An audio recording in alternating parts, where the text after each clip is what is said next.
ассалому алайкум бинандагони гиромӣ, барномаи тилоятии ахборро мустақиман манзури шумо менамоем аз телевизиони Тоҷикистон. дар доираи чорабиниҳои тантанавӣ бахшида ба ҷашни 30-солагии истиқлолияти давлатии ҷумҳурии Тоҷикистон имрӯз асосгузори сулҳу ваҳдати миллӣ, пешвои миллат, президенти ҷумҳурии Тоҷикистон муҳтарам Эмомалӣ Раҳмон бо мақсади иштирок дар чорабиниҳои ҷашнӣ, ифтитоҳи як қатори иншооти дорои таъиноти гуногун, шиносоӣ бо вазни соҳаи кишоварзӣ ва суҳбату мулоқоти самимӣ бо сокинону фаъолон ба водии Рашт ташриф оварданд. сафари кории президенти ҷумҳурии Тоҷикистон муҳтарам Эмомалӣ Раҳмон аз ноҳияи Сангвор оғоз гардид. дар доираи ин сафар роҳбари давлат бинои нави маъмурии мақомоти иҷроияи ҳокимияти давлатии ноҳияро ки дар доираи тадбирҳои ободонию бунёдкорӣ бунёду навсозӣ карда шудааст, мавриди баҳрабардорӣ қарор доданд. гузориши хабарнигорони мо. 20 сентябр асосгузори сулҳу ваҳдати миллӣ, пешвои миллат, президенти ҷумҳурии Тоҷикистон муҳтарам Эмомалӣ Раҳмон бо мақсади иштирок дар чорабиниҳои ҷашнӣ ба ифтихори 30-солагии истиқлолияти давлатӣ, ифтитоҳи як қатори иншооти дорои таъиноти гуногун, шиносоӣ бо вазъи соҳаи кишоварзӣ ва суҳбату мулоқоти самимӣ бо сокинону фаъолони ноҳияҳои Сангвор, Нуробод, Рашт, Тоҷикобод ва Лахш ба водии Рашт ташриф оварданд. сафари корӣ президенти мамлакат муҳтарам Эмомалӣ Раҳмон аз ноҳияи Сангвор оғоз гардид. президенти ҷумҳурии Тоҷикистон муҳтарам Эмомалӣ Раҳмон дар ноҳияи Сангвор нахуст бинои нави маъмурии мақомоти иҷроияи ҳокимияти давлатии ноҳияро мавриди баҳрабардорӣ қарор доданд. бинои нави маъмурии мақомоти иҷроияи ҳокимияти давлатии ноҳияи Сангвор аз ду ошиёна иборат буда бо тарҳи муосир дар масоҳати 540 метри мураббаъ сохта шудааст. иншооти навбунёд дорои 29 утоқи корӣ мебошад. шуъбаҳои кор бо занон, иҷтимоӣ, умумӣ, меъморӣ ва шаҳрсозӣ, амвол, иқтисод, ҳифзи иҷтимоӣ, мақомоти иҷроияи ҳокимияти давлатии ноҳияи Сангвор дар ошиёнаи якуми бинои хуштарҳи навсохт ҷойгир буда бо тамоми шароиту лавозимоти корӣ муҷаҳҳаз мебошанд. дар бинои нав ҳамзамон толори маҷлисӣ бо 120 ҷойи нишаст мавҷуд буда барои баргузории чорабиниҳои гуногун мувофиқ мебошад. ҳуҷраҳои техникӣ, ошхона, бойгонӣ ва як қатор утоқҳои дигари ёрирасони бинои нави маъмурӣ дар таъхонаи иншоот ҷойгир аст.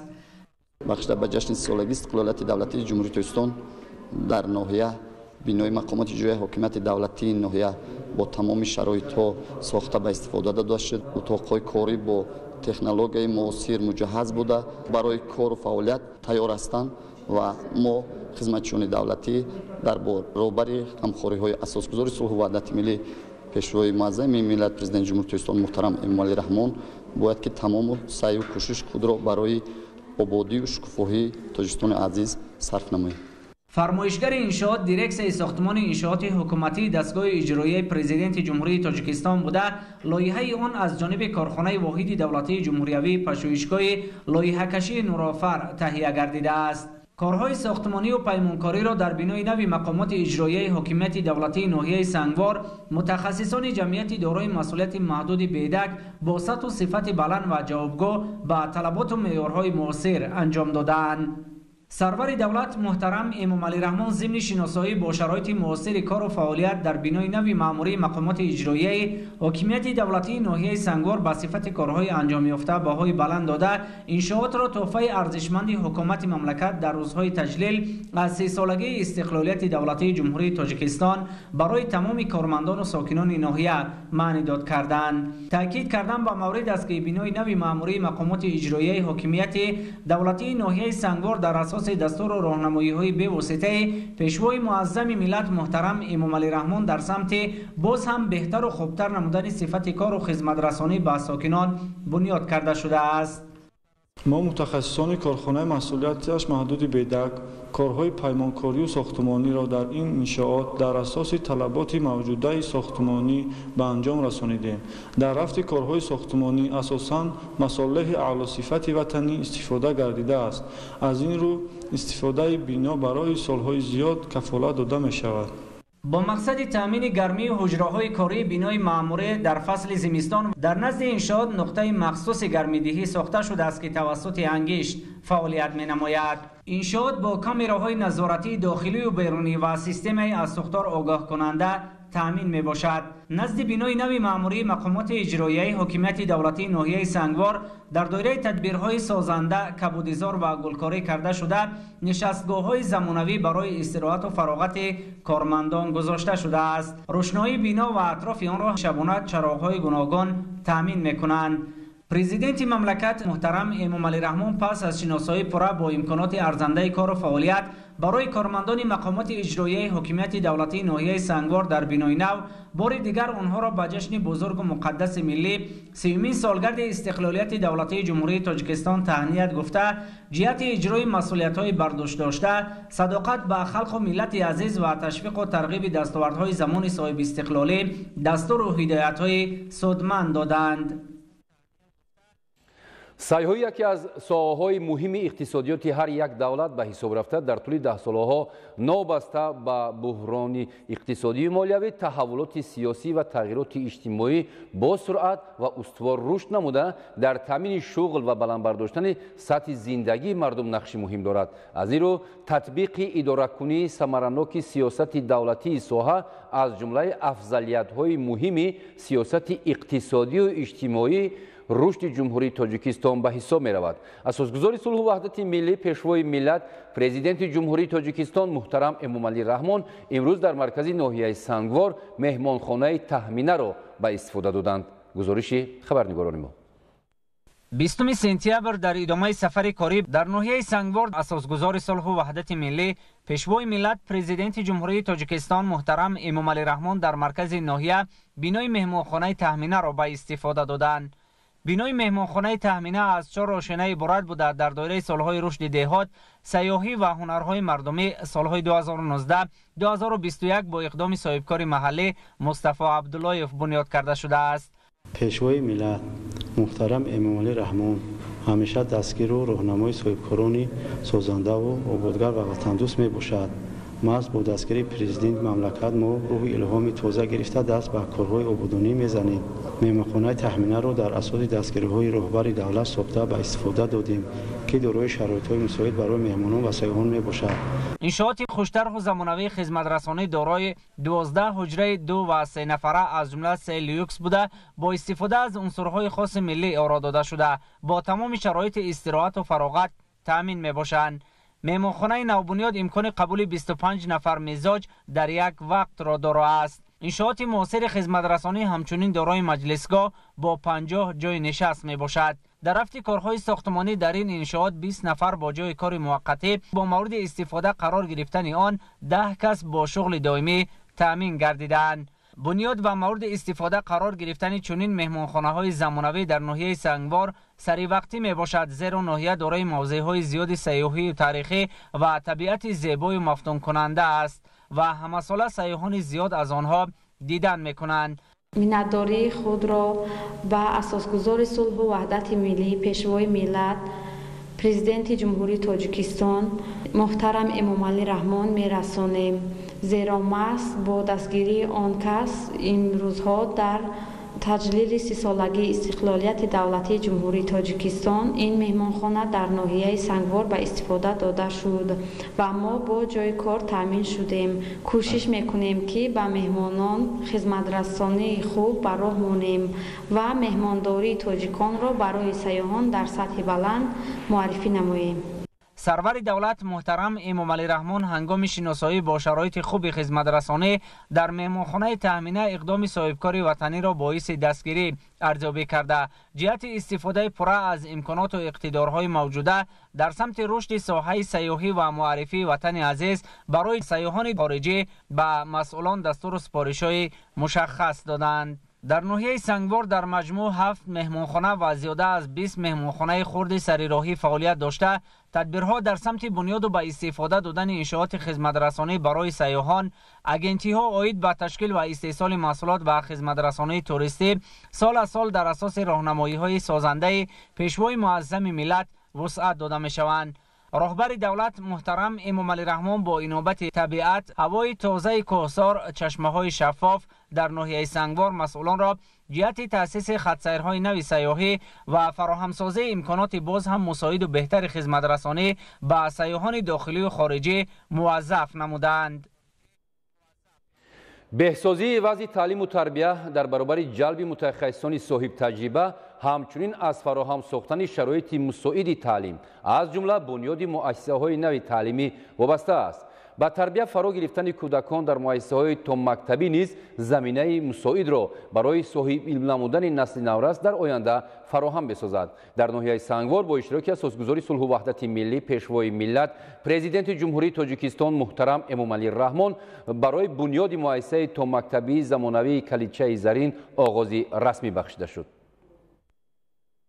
20 سپتامبر اساسگزار صلح و وحدت ملی پیشوای ملت پرزیدنت جمهوری تاجیکستان محترم امامعلی رحمان در ادامه سفر کاری در ناحیه سنگوار با بنیاد مؤسسه تا مکتبی زمانوی کلیچه زرین آغاز رسمی بخشیدند. کودکستان زمانوی در مرکز ناحیه سنگوار برای 100 نفر دستوریک در اساس هدایت‌های همیشگی سرور معارف پرور مملکت محترم امامعلی رحمان با اقدام جمعیت دارای مسئولیت محدود زرینگ بنیاد کرده می شود.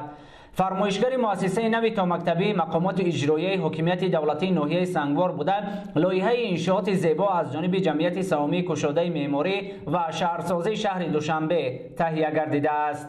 موافق لایحه بینای مؤسسه تا مکتبی دو آشیانه بوده در آن تالار ورزشی، موسیقی، حوض آبازی و دیگر امکانات زمانوی در سمت رشد تفکر ذهنی نسل آینده ساز ملت تأسیس می‌یابد. سرور دولت محترم امامعلی رحمان اثنای شناسایی با لایحه کودکستان نو در ناحیه سنگوار توجه بیناکاران و دیگر مسئولان را به اجرای با صفت کارهای ساختمانی با استفاده از مصالح اعلی صفت وطنی جلب نمودند. در زمان صاحب استقلالی کشور در ناحیه سنگوار روند تعلیم و تربیت نسل نورس با بنیاد با استفاده دادن بناهای نوی تعلیمی به مرحله نو وارد گردیده است. در ناحیه فعلا 60 مؤسسه تعلیمی از جمله 3 مؤسسه تا مکتبی و در نزد 18 مکتب مرکز انکشاف کودکان فعالیت دارد. پرزیدنت مملکت محترم امامعلی رحمان پس از شناسایی پره با لایحه بنیاد مؤسسه تا مکتبی کلیچه زرین در همین جا با امکانات فعالیت جمعیت دارای مسئولیت محدود زرینگ در ناحیه سنگوار شناس گردیدند. جمعیت دارای مسئولیت محدود زرینگ از کارخانه‌های پیشقدم صنعتی در مملکت بوده در رشد اقتصاد ملی و صنعتی کنونی با سرعت کشور سهمی نمایان دارد. کارخانه در اساس هدایت‌های به واسطه رهبریت عالی دولت و حکومت مملکت فعالیتش را سال از سال توسعه بخشیده با وارد و وصل و نصب خطای نوی تکنولوژی به دستاوردهای نظررس نائل می‌گردد. اطلاع داده شد که دوام چند سال اخیر در اساس همکاری با شریکان رشد جهت استفاده پره امکانات و اقتدارهای موجوده از کشورهای پیشرفته جهان به کارخانه تکنولوژی‌های نسل نو وارد کرده شده است. У нас сегодня была возможность главе государства рассказать о нашем предприятии. Так как мы его 2 года тому назад здесь встретили, мы хотели ему обновить, что мы за 2 года достигли. Тогда у нас еще было 200 человек на участке. Сегодня у нас работает 430 человек. Конечно, мы не забывали про социальную деятельность компании. Мы в прошлом году завезли завод по переработке фруктов и овощей из Германии. 20 контейнеров по стоимости $1,5 миллиона. То, что будет помимо нашей главной, основной деятельности, тоже приносить влияние в нашу страну. Также у нас была возможность презентовать президенту наш разработанный мини-прибор, который мы в собственном цеху в Душанбе разработали. Так как это механизированный способ старательской добычи, мы ожидаем, что сможем достичь цели, стратегии президента. Тем не менее, трудозанятость местного населения, то есть то, что местные могут использовать приборы для производства металла, для извлечения золота в поймах. Этот прибор может увеличить их эффективность в разы, в 10 раз. Не только это, а еще и облегчить, гораздо облегчить производство само. Эти приборы мы собираемся производить в Душанбе, так что они будут очень дешевые и доступны населению. سمت اساسی فعالیت کارخانه به گذراندن کارهای آموزشی گئولوژی و استخراج کندنی‌های فایده‌ناک روانه گردیده در تامین ساکنان با جای کار و معاش خواب نقش مهم دارد. در کارخانه فعلا بیش از 400 نفر با جای کار دائمی و موسمی تامین میباشد. غیر از این 500 نفر ساکنان ناحیه سنگوار در علاهیدگی به ظرفشویی مشغول بوده از این حساب منفعت زیاد به دست می‌آورند. همزمان با این هدف از جانب رهبریت جمعیت کارگاه‌های آموزشی و کارکرد و ساختن دستگاه و تجهیزات خرد، آروبچه‌های معیوبی و کارکرد متل در قلمرو مملکت فعال کرده شده است. مسئولان کارخانه در دایره راهنمایی‌های همیشگی رهبریت حکومت مملکت نقشه دارند که در آینده برابر باز هم وسیع نمودن دایره فعالیت در بالا بردن اقتدار صادراتی مملکت سهم نظررس گذارند. جمعیت دارایش محصولات محدود زرین سال 2017 از جانب شرکت جی ماینینگ شویتساریا تشکیل داده شده است. غیر از کارهایی که ما در سنگوار میگذرانیم، تا امروز در ولایت ختلان، شهر لیوکند تجهیزات تکنولوژی از اروپا آوردیم که این برای میوه و سبزیجات فشردن، سوک کردن. در شهر حصار امسال ما 30 هکتار زمین کشاورزی رو گرفته برای سنجش پمیدور، شناندیم پمیدور گیبرید که برای آینده در تمتن زواد باید استفاده ببریم. متخصصی که ما در این طول 7-8 ماه تیار میکنیم، حتی در زمستان برای اونها معاش معین پرداخت میکنیم.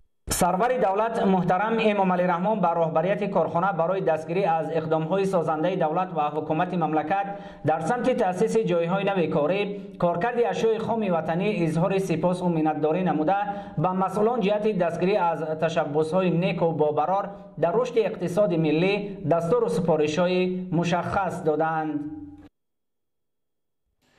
امروز اساسگزاری صلح و وحدت ملی پیشوای ملت پرزیدنت جمهوری تاجیکستان محترم امامعلی رحمان در ناحیه سنگوار همچنین از نمایش محصولات کشاورزی دیده نمودند.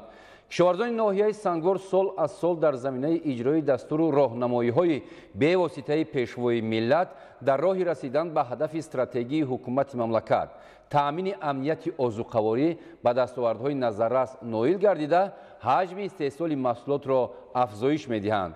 در نمایشگاه بهترین انواع کشاورزی، خواجگی جنگل و محصولات هنرهای کدبانهای گوشه دوردست مملکت به طور گسترده معرفی کرده شد. سرور دولت محترم امامعلی رحمان ضمن صحبت آزاد و صمیمی با کدبانهای ناحیه که به پختن نانهای لذیذ مشغول بودند، جهت آموزش این هنر به جوان دختران با آنها مصلحت‌های سودمند دادند. در ناحیه سنگوار با هدایت‌های همیشگی پیشوای معظم ملت محترم امامعلی رحمان در سمت احیا و رشد و انکشاف هنر و عنعنه‌های قدیمی ملی تدبیرهای سودمند عملی می‌گردد و توجه جوانان به آموزش آنها طی سال‌های اخیر دوچند شده است. بخشیده به جشن 30 سالگی استقلال دولتی در ناحیه سنگوار انشاءات تعیینات گوناگون بنیاد و نوسازی کرده شدند. تدبیر مذکور امکان فراهم آورد که انفراساختار کار و خدمترسانی تکمیل یافته نفران زیاد با جای کار تامین کرده شوند. اساسگزار صلح و وحدت ملی پیشوای ملت پرزیدنت جمهوری تاجیکستان محترم امامعلی رحمان بینای مأموری کمیته اجرایی حزب خلقی دموکراتی تاجیکستان در ناحیه سنگوار را به استفاده دادند. 20 سپتامبر اساسگزار صلح و وحدت ملی پیشوای ملت پرزیدنت جمهوری تاجیکستان محترم امامعلی رحمان بینای مأموری کمیته اجرایی حزب خلقی دموکراتی تاجیکستان در ناحیه سنگوار را به استفاده دادند. بینای مأموری کمیته اجرایی حزب خلقی دموکراتی تاجیکستان در دایره دستور و راهنمایی‌های همیشگی سرور دولت محترم امامعلی رحمان در راه بهتر نمودن صفت کار و فعالیت برای کارمندان و سهمگذاری در رشد و پیشرفت وطن عزیز بنیاد کرده شده است. مساحت زمین بینای نوبنیاد در ناحیه سنگوار 230 متر مربع را در بر گرفته خود انشاءات در میدان 90 متر مربع بنیاد گردیده است. بینای مأموری حزب در ناحیه سنگوار از 2 آشانه عبارت بوده دارای 4 حجره کاری، مجلسگاه، تالار برگزاری میزهای مدور، بایگانی و دیگر انشاءات یاری رسان می باشد. مجلسگاه کمیته اجرایی حزب خلقی دموکراتی تاجیکستان در ناحیه سنگوار برای گذراندن همایش و چهارمینی‌های گوناگون خیلی موافق است. است. تمامی حجره‌های کاری بینای مأموری با کامپیوتر، میز و کرسی و دیگر شرایط فعالیت تامین میباشند. اطلاع داده شد که اکثریت کارمندان کمیته اجرایی حزب خلقی دموکراتی تاجیکستان در ناحیه سنگوار را جوانان تشکیل میدهند و آنها از تکنولوژی زمانوی به خوبی برخوردار میباشند. اعضایان حزب خلقی دموکراتی تاجیکستان تا این دوره فعالیت خوب داشتند و بعد با استفاده داده شدن بنا البته کارهای تشویقاتی ترغیباتی برای بلند برداشتن حس وطن دوستی، مسئولیت شناسی، وطن شناسی، خویشتن شناسی را آنها البته در بین مردم تشویقات و ترغیبات میبرند و این کار برای بهبودی من بعد و انکشاف من بعد ناحیه سهمی اعضایان آن را باز هم بلندتر برداشته میتواند.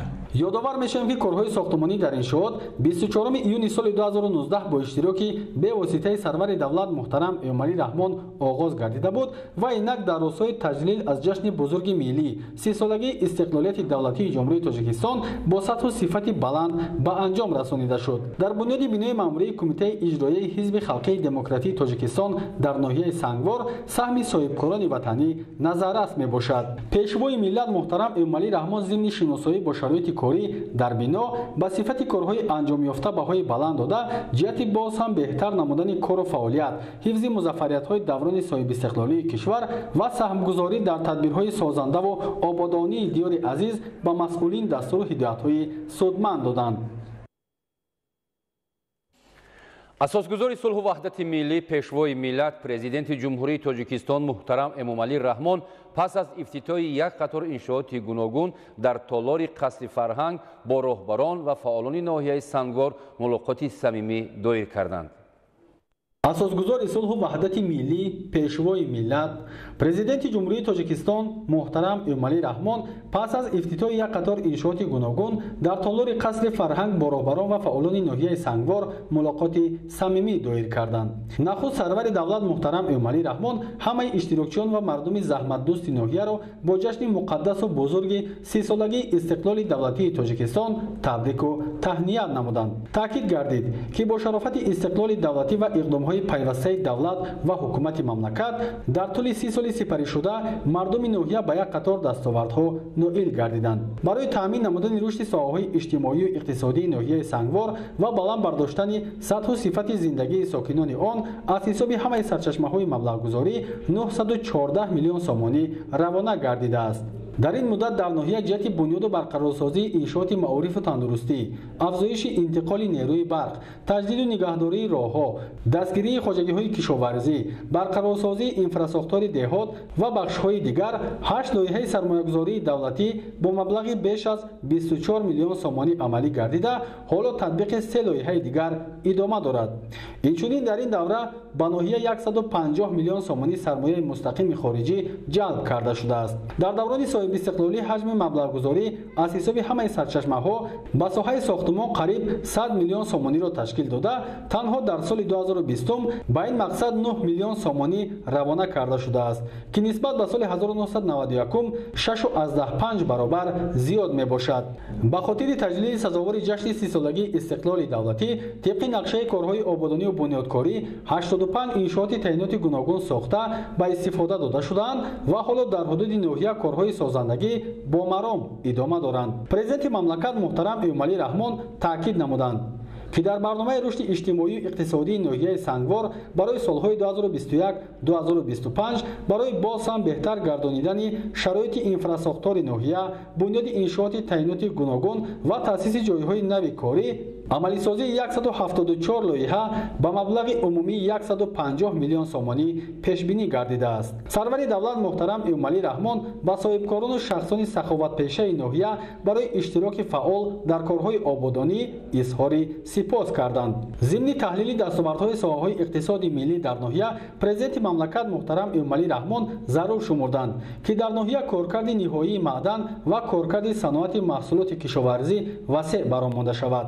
زیرا با همین راه برای ساکنان ناحیه صدها جای کاری دائمی تأسیس دادن ممکن است. در ناحیه سنگوار ساحه کشاورزی سال به سال ترقی کرده، با زیاد گردیدن میدان کشت زراعت‌ها، باغ و سرشمار چاروا، استحصال محصولات کشاورزی از جمله غله‌دانگی‌ها، картошка, сабзавот, мева, гӯшту шир, асал ва дигар намуди маҳсулот афзоиш ёфта истодааст. Сарвари давлат муҳтарам Эмомалӣ Раҳмон сокинони ноҳияро барои истифодаи неъматҳои моддӣ ҷиҳати таъмини амнияти озуқавории мамлакат ҳидоят карданд. Дар охири суханронӣ пешвои миллат муҳтарам Эмомалӣ Раҳмон изҳори итминон намуданд, ки мардуми бонангу номуси ноҳия барои боз ҳам ободу зебо гардонидани диёри зебоманзари худ, рушди соҳаҳои иҷтимоию иқтисодӣ, афзоиши ҳаҷми истеҳсоли маҳсулоти кишоварзиву саноатӣ ва ба ин васила таъсис додани ҷойҳои нави корӣ минбаъд низ софдилона заҳмат мекашанд. Пас аз суханронии сарвари давлат муҳтарам Эмомалӣ Раҳмон сокинони ноҳия баромад карда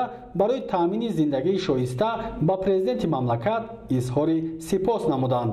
دستورخون و زیست زندگی که مردم طبیعی خصوصا در همین 2 سال اخیر دوریم بسیار پیشین. سالی سفر اخیرون شما سال 2019 در اینجا در ایرپورت یک چند کس به نزد خود دعوت کردی همونجا نسبتی زیست زندگانی و گذراندن زمستان و کشتی نظیرت‌ها از جمله کارتوشکا شما صحبت کردید. بعد در کره اصل همینجا زنبور اصل شما گفتید. ما گفتیم که اگر کاری زنبور اصل سر نشد شما به همین 4 طرف کوههای بلندی گردی اطراف طرف نظر کردید که قسمش برپوش کرد. گفته که شما گفته که این سال حاصل خوب میشود، سال خوب برای زنبور پروری.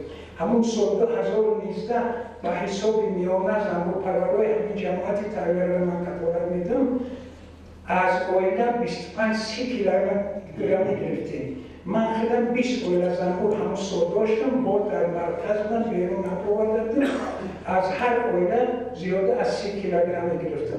همین 20 آیله بود، 30 تا فلکچه‌ای همین وابسته به نمود اصل از 32 تا 33 کیلوگرم میبرم. 20 تا فلکچه اصل گرفتیم که مسئله کشتی کارتوشکا در ناحیه طبیعی هم زمین‌های خوب داره هم آلک، هم دهقانایی که محنت میکنن، هم دهقانایی که هم خدمت میکنن میمونن. سال گذشته 260 کیلوگرم کارتوشکای تخمی بانچیده کش کردیم. از همین 180 خوبچه کارتوشکا گرفتن که 2 ماشین 53 همین ننوار از 260. یکی دهقانایی هستن که کش میکنن یک بردن یک بده هم نمیگن شم وابسته به همون مهنتی همون آدم‌ها. امروز در ادامه سفر کاری اساسگذاری صلح و وحدت ملی پیشوای ملت پرزیدنت جمهوری تاجیکستان محترم امامعلی رحمان جهت افتتاح یک قطار انشاءات و شناسایی با رفت کارهای آبادانی و بنیادکاری به ناحیه نورآباد تشریف آوردند. 20 سپتامبر در ادامه سفر کاری اساسگذاری صلح و وحدت ملی پیشوای ملت پرزیدنت جمهوری تاجیکستان محترم امامعلی رحمان جهت افتتاح یک قطار انشاءات و شناسایی با رفت کارهای آبادانی و بنیادکاری به ناحیه نورآباد تشریف آوردند.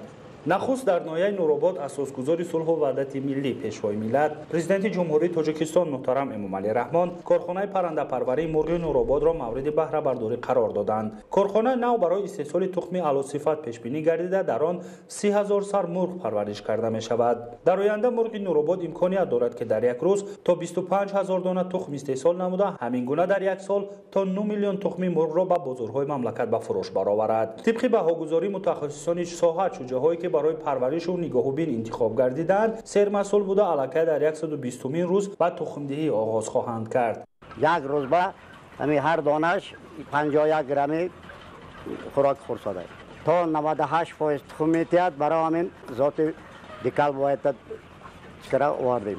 2 سال ما نیت داریم که 2 سال همین مرغ تخم گیریم. اطلاع داده شد که مرغ نورآباد در منطقه رشت نخستین کارخانه پرنده پروری است که به فعالیت آغاز کرد و در آینده امکانیت دارد که طلبات ناحیه‌های وادی را با تخم اعلی‌صفت مرغ به پورگی قانع سازد. در کارگاه تکنولوژی معاصر ایتالیایی نصب گردیده تامین خوراک پرنده، آب و دام و جمع‌آوری تخم به طور اتوماتیک راه اندازی گردیده است. برای تامین حرارت معتدل بر اساس معیارهای ضروری همچنین دستگاه‌های معاصر در داخل فرمای پرنده پروری نصب گردیده است که این برای به تلف вақт нигоҳ доштани мурғ мусоидат хоҳад кард. бояд гуфт ки хӯроки парранда низ аз корхонаҳои ватанӣ ки то ба имрӯз дар мамлакат ба истифода дода шуданд дастрас мегардад ки ин омил низ ба паст будани нархи маҳсулоти ниҳоии корхона боис мегардад. این کارخانه ما برای 30,000 مرغ جایگیر کرده شده است که در 120 روزگی به چی میرسد؟ به تخم. در یک روز 25,000 تخم میتی همین 30,000 مرغ ما که در ناحیه نورآباد و رشت تاجیک‌آباد همین خیلی کارخانه پرنده پروری وجود ندارد.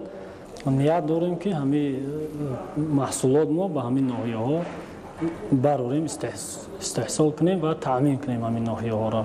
با استفاده دادن کارخانه پرنده پروری مرغ نورآباد در مملکت تعداد کارگاه‌های پرنده پروری به 200 عدد رسید که همگی آن ثمره دوران صاحب استقلالی مملکت میباشد. خصوصا فراهم ساختن شرایط برای رشد ساحه و جاری نمودن امتیازهای گوناگون باعث به آن شد که بخش پرنده پروری رشد نموده به این وسیله به بازارهای استعمالی گوشت و تخم مرغ محلی با صفت بلند به فروش برآورده شود. امروز در مقیاس جمهوری کارخانه پرنده پروری خوب فعالیت کردند. استحصال سرشمار پرنده را به 11 میلیون رساندند و استحصال تخم را به قریب به 700 میلیون و تا آخر سال زیاده از 1 میلیارد تخم استحصال میشه. استحصال گوشت پرنده را به 27,000 رساندند که نسبت سال گذشته 10,000 تن زیاد میباشد. با همین ما گفته میتونیم که استحصال محصولات ساحه پرنده را ما ماه با ماه زیاد نموده و تا آخر سال با زیاده از 1 میلیارد تخم و زیاده از 40 تا 50,000 تن گوشت پرنده را میرسونیم که ما بازار داخلی خود را تامین کنیم و محصولات با تازه وطنی جمهوری را تامین نماییم.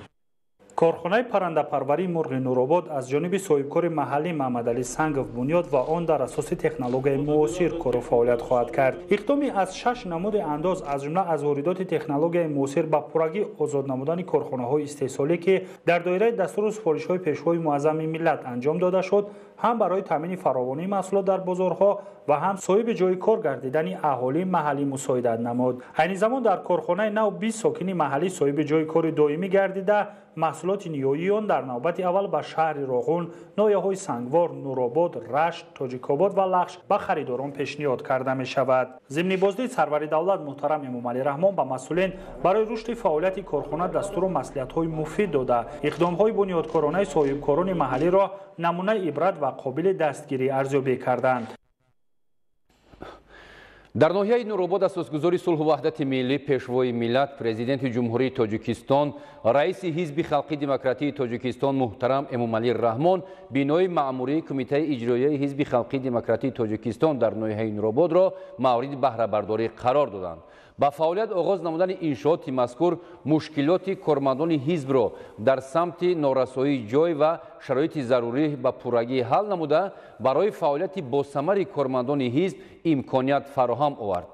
بنا از 3 آشیانه عبارت بوده در آن حجره‌های برهوای زمانوی جای داده شده است. از جمله 6 حجره کاری با نظرداشت تمام امکانات برای کارمندان کمیته اجرایی حزب تشکیل گردیده، دیگر انشاءات یاری رسان نیز در بنای نو بنیاد یافته است. مورد ذکر است که بنای مأموری کمیته اجرایی حزب خلقی دموکراتی تاجیکستان در ناحیه نورآباد با تشبث صاحبکاران و شخصان سخاوتپیشه ناحیه از جانب ساختمانچیان محلی با صفت بلند و جوابگو به طلبات معاصر بنیاد گردیده با تمام تجهیزات معاصر کاری تامین می باشد. آشیانه یکم بنا از حجره‌های کارمندان، قبط دوم از مجلسگاه با 70 جای نشست و تالاری خورد عبارت بوده، حجره‌های راهبریت، کتابخانه و دیگر انشاءات یاری رسان در قبط سوم بنا جای داده شده است. در بنای نو برای کارمندان کمیته اجرایی حزب خلقی دموکراتی جهت بازم بهتر نمودن صفت کار و فعالیت در سمت حفظ دستاوردهای ملی و سهمگذاری در پیشرفت تاجیکستان عزیز امکانات و شرایط مساعد فراهم باشد. کارمندان کمیته اجرایی حزب خلقی دموکراتی تاجیکستان در ناحیه نورآباد بر راهبر معظم حزب برای فراهم آوردن شرایط مساعد توجه و غمخواری نسبت به کار و فعالیتشان اظهار منتداری نمودند. ضمن شناسایی پیشوای معظم ملت محترم امام علی رحمان به کار ساختمانشان بهای بلند داده مسئولین را به خدمت صافدلانه و صادقانه به نفع دولت و ملت هدایت نمودند. بینندگان گرامی، این بود برنامه اطلاعاتی اخبار. خاطررسان می‌شویم که سفر کاری پیشوای معظم ملت محترم امام علی رحمان به ناحیه‌های وادی رشت ادامه دارد و از جریان این سفر به طور مفصل ما با شما اطلاع تازه پیشنهاد می‌نماییم. سلامت باشید.